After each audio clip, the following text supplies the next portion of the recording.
அதே மாதிரி அவங்க கெமிக்கல் கொடுக்குறாங்க. இப்போ கெமிக்கலே கொடுக்குறப்பங்க சார், கெமிக்கல் கொடுக்குறப்ப இதுக்கும் இது ஒரு சூப்பர் எக்ஸ்பிளனேஷன் இருக்கு. நீங்கள் பாருங்க, இப்போ இந்த ஒரு தட்டை இருக்குது, இதில் வந்து அழுகல் வந்துருச்சு.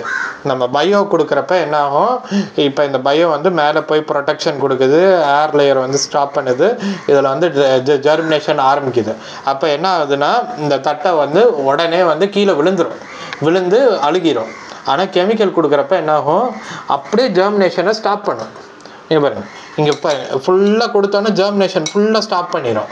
ஸ்டாப் பண்ணோடனே என்ன ஆகுன்னா தட்டை விழுகாது, அப்படியே நிற்கும். ஆனால் அந்த அந்த இது இருக்குதுல்ல, அதுவும் செத்து போகல, அதுவும் வந்து விதையா மாதிரி உள்ளாரியே இருக்கும். 20 நாள் கழிச்சு விழுகும். எப்படி இருந்தாலும் இந்த தட்டையிலேருந்து நீங்கள் மகசூல் எடுக்க முடியாது. நீங்கள் காப்பாற்றிட்டீங்கன்னு நினைப்பீங்க, ஆனால் காப்பாற்றலை. அது வீரியப்படுத்தி வச்சுக்கிறோம். நீங்க அத வீரியத்தை வந்து இன்க்ரீஸ் பண்ணிட்டு மழை பெஞ்சோனே படபடன்னு எல்லாமே விழுந்துரும். ஒரு 15-20 நாள்ல திருப்பி ஜெர்மினேஷன் ஆரம்பிச்சிடும். அப்போ அது புது தட்டைக்கும் பரவிக்கிட்டே. ஆமா, புது தட்டைக்கும் வரும். இப்போ நீங்க இந்த பாக்டீரியா ஃபங்கஸ் கொடுக்குறப்ப, இது சீடா இருக்கிறப்ப இந்த பாக்டீரியா ஃபங்கஸ் இதுக்கு திருப்பி போய் ப்ரொடெக்ஷன் கொடுத்துருச்சுன்னா இது சீடா திருப்பி ஜெர்மினேட் ஆகும். அதுதான் வந்துட்டு அந்த பயோவுக்கும் கெமிக்கலுக்கும் உள்ள வித்தியாசம். இப்போ நம்ம பயோ கொடுக்குறப்ப உடனே அது தட்டையை காலி பண்ணிட்டு அடுத்து வரதை பாதுகாத்துறோம். கெமிக்கல் கொடுத்தாங்கன்னா உள்ள அதை வித்தா மாத்திடுறாங்க. கரெக்ட், வித்தா மாத்தி திருப்பி ஜெர்மினேட் பண்ணும். இந்த இதை வந்து நீங்க தட்டையை நீங்க காப்பாத்தல, எப்படி இருந்தாலும் இதுல மகசூல் நீங்க எடுக்க முடியாது. ரெண்டாவது அதை வீரியப்படுத்தி உள்ளாரையே வச்சிருக்கீங்க. இவங்க மழை வர வர வர இந்த தட்டை மறிச்சலோ இந்த அழுகலோ அடுத்தடுத்து வேகமா பரவுது. அது வந்து நீங்க பாத்தீங்கன்னா 20 நாளைக்கு ஒருக்கா நீங்க ஃபங்கிசைட் போயிட்டு அது வளரவே விடாம பாத்துக்கணும். அது எவ்வளவு காஸ்ட்லி. இது நீங்க வந்து இந்த ட்ரைகோசூடெல்லாம் கொடுத்து நம்ம நல்ல பாக்டீரியா டெவலப் பண்ணீங்கன்னா வந்து இந்த கெமிக்கல் அப்ளிகேஷன் ஒரு 2 ரவுண்ட் 3 ரவுண்ட் குறைச்சிடலாமே. சூப்பரான எக்ஸ்பிளனேஷன் இருக்கு, கேட்டுக்கோங்க. இப்போ வந்து ஃபங்கிசைடு இருக்குன்னா, ஃபங்கிசைடு வந்து என்ன பண்ணணும்னா இதை வந்து சீடாக மாற்றுறது ஒரு ஃபங்க்ஷனு. இன்னொன்று பிளான்ட்டை வந்து டெவலப்மெண்ட் பண்ண விடாது, அப்படியே ஸ்டண்டடாக இருக்கும். அதாவது வந்து எந்த ஒரு வளர்ச்சி, காய் பெருக்கிறது இல்லை வந்து இலை பெருசாகிறது எதுவுமே பண்ண விடாமல் அது வந்து ஸ்டாப் பண்ணும் பிளான்ட்டோட குரோத்தை. அப்போ பிளான்ட்டோட குரோத்தை ஸ்டாப் பண்ணுறப்ப ஈல்டு வந்து வராது, மறுபடியும் ஈல்டு ஸ்டாப் ஆகும். அதாவது ஈல்டுனா வந்து காய் பெருக்காது. அப்போ வந்து நீங்கள் 20 நாள் கழித்து திருப்பி இந்த கெட்ட ஃபங்கஸ் ஜெர்மினேட் ஆக போகுது. அந்த ஜெர்மினேட் ஆக போகுதுன்னா திருப்பி ஒரு ஃபங்கிசைடு கொடுப்பீங்க. அந்த ஃபங்கிசைடு கொடுக்குறப்பையும் காயை பெருக்க விடாது, காயோட இது வந்து அப்படியே ஸ்டாப் ஆகிடும். ஆனால் வந்து நீங்கள் வந்து இதுவே ட்ரைகோசோட வந்து கொடுத்தீங்கன்னா இந்த விதையாக மாதிரி இருக்கிறப்பயே இந்த ட்ரைகோசோட ஜெர்மினேட் பண்ணி பிளான்ட்டோட க்ரோத்தை வந்து பாதிக்காது. அதாவது இது வந்து ஃபிசிக்கலாக க்ரோ ஆகிட்டே இருக்கும். நீங்கள் ஃபங்கிசைட் கொடுத்தீங்கன்னா அப்படியே ஸ்டண்டட் ஆகிடும், பிளான்ட் வந்து ஸ்டண்டட் ஆகிடும், அதுக்கு மேலே வளர்ச்சி கிடையாது. அதுக்கு அப்படியே அதே ஃபேஸில் வச்சுருப்பீங்க. ஈல்டை நீங்கள் உங்களால் கண்ணில் பார்த்து எடுக்க முடியாமல் போயிடும். அப்போதைக்கு வளர்ந்துட்டு இருக்கு. இப்போ வந்து ஒரு பெரிய பீட்டல், பெரிய பீட்டல் இந்த பேனா மாதிரி வளர்ந்துருக்கு, இவனை அழிச்சிருவாங்க. ஆனால் இவன் போட்ட முட்டைகள் அழிக்க மாட்டானுங்க. அந்த ஃபங்கசைடுக்கு அழியாது. அந்த ஃபங்கிசைடு வந்து இருக்கிறனால அதுங்க வெளியிலையும் வராது, அப்படியே இருக்கும். அந்த ஃபங்கிசைடோட எஃபெக்ட் எப்போ குறையும்னா இந்த பிளான்ட்டுக்கு தேவையான தண்ணி இதெல்லாம் எடுத்துக்கிட்டே இருக்கும்போது விஷம் குறைஞ்சிக்கிட்டே வரும்.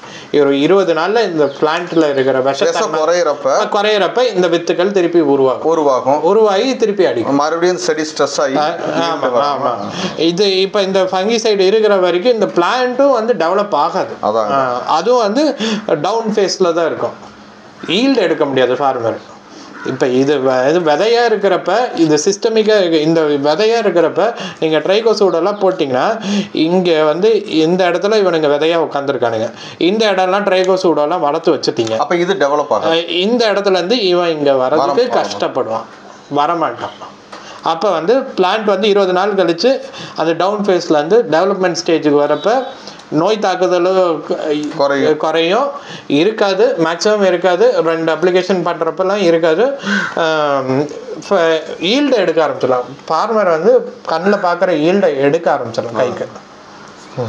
என்னங்க சார் இப்போ இந்த நம்ம கொண்டு வந்ததுல இதுதான் நம்ம ஃபார்மருக்கு கொடுக்க வேண்டியதுன்னா நம்ம சாயில் நம்ம தட்டை எல்லாத்தையும் டெஸ்ட் பண்ணிட்டோம். பாக்டீரியா, ஃபங்கல், ஏகப்பட்ட பாக்டீரியாஸ் கெட்டது இருக்குது, ஏகப்பட்ட ஃபங்கல் கெட்டது புதுசா இருக்குது. இப்போ இவங்க 4 மருந்து அடிக்கிறதுல மட்டும் சரியாயிரும்னு நம்ம ஃபார்மர்ஸ் நினைக்கிறாங்க. அதுக்காகத்தான் நம்ம இத்தனை விளக்கம் கொடுக்க வேண்டியதா இருக்கு. சார் இப்போ வந்து நம்ம பிசேரியம் பைட்டோத்தோரா நான் முன்னாடியே சொன்ன மாதிரி மண்ணில் இருக்கிற கணக்குப்படி 30 வருஷத்துக்கு டாப் சாயலில் இந்த 2 பாக்டீரியா, இந்த 2 ஃபங்கையும் வளர்ந்துருக்கு. இப்போ ஃபங்கை வந்து 30 வருஷமாக இருக்குது வளர்கிறதுக்குன்னா பாக்டீரியா 15 வருஷத்தில் வளர்ந்துடும். ஏன்னா பாக்டீரியா ஃபாஸ்ட் டெவலப்மெண்ட்டு. இப்போ இந்த இது வந்து விதையாக மாறி இங்கே இருக்குது. இங்கே பாருங்கள், இங்கே டெவலப் ஆகிருக்கு, இந்த இடத்துலலாம் டெவலப் ஆகாமல் அப்படியே இருக்குது. இப்போ இந்த டெவலப் ஆகாமல் இருக்கிறப்ப இதுக்கு தகுந்த சூழல் வரப்போ, இது வந்து கலர் மாறிடுச்சுன்னா இதுக்கு தகுந்த சூழல் வரப்போ திருப்பி டெவலப்மெண்ட் ஆகும். அப்போ வந்து இந்த தகுந்த சூழல் வராத வரைக்கும் இது அப்படியே டார்மெண்ட்டாக இருக்கும். அந்த டார்மெண்ட்டாக இருக்கிறப்ப இந்த சைடு பூராமே ட்ரைகோசூடா அது இதுன்னு வளர்த்து வச்சிட்டோம்னா இவனுங்க இதை தாண்டி வளர்கிறதுக்கு கஷ்டமாக இருக்கும். பிளான்ட்டுக்குள்ளாரையும் இதே மாதிரி ட்ரைகோசூடாவை நிறைய வளர்த்து வச்சிட்டோம்னா இவனுங்க அந்த ட்ரைகோசூடா இருக்கிற இடத்துக்கு போகிறதுக்கு கஷ்டப்படுவாங்க. ஸோ அதை தான் நம்ம ஃபார்மர்ஸை பண்ண சொல்கிறோம். ஸோ இது பண்ணுறப்ப என்ன ஆகுனா அட்டாக்கு கம்மியாகும், ஃபார்மர்னால ஈல்டு எடுக்க முடியும்.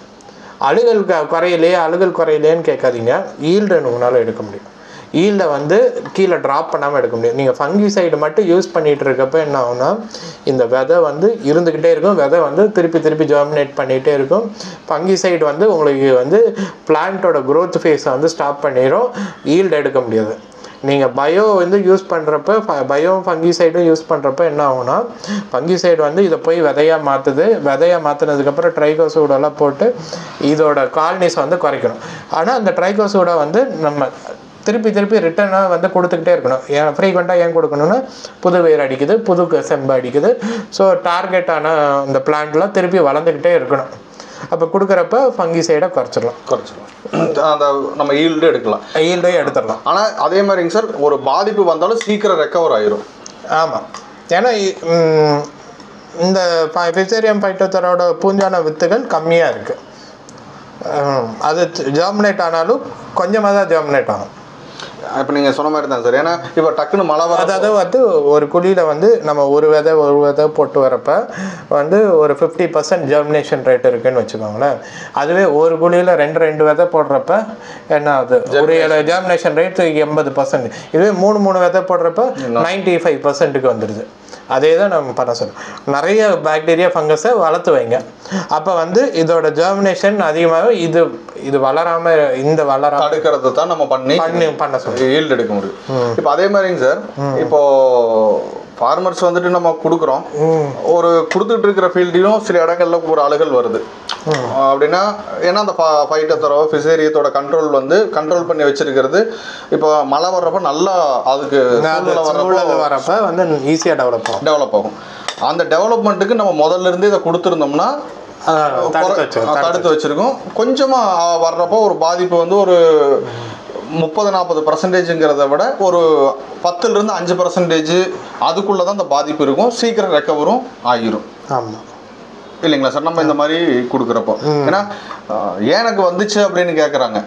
ஸோ அதுக்குண்டான விலை 20-30 வருஷமா அவங்க வளர்த்து வச்சது, அதை இப்போ குறைச்சிக்கிட்டு இருக்கோம். ஆமாம், அதே மாதிரி நீங்கள் ஈல்டையும் நம்ம அதிகப்படுத்துறது தான் அப்படிங்கிறத. ஈல்டை எடுக்க முடியும். என்ன ஈல்டு நிற்குதோ அதை எடுத்துடலாம். ஃபார்மர் கண்ணில் என்ன ஈல்டை பார்க்குறாரோ அதை எடுத்துடலாம். கெமிக்கல் யூஸ் பண்ணுறப்ப ஈல்டை பார்த்துருவாரு. பிளான்ட் வீக் ஆகி அட்டாக் ஆகிட்டு இருந்துச்சுன்னா ஈல்டை எடுக்க மாட்டாராங்கிறது ரொம்ப பெரிய சந்தேகம். ஆனால் பயோ பண்ணுறப்ப கண்டிப்பாக அந்த ஈல்டை எடுத்துருவார்.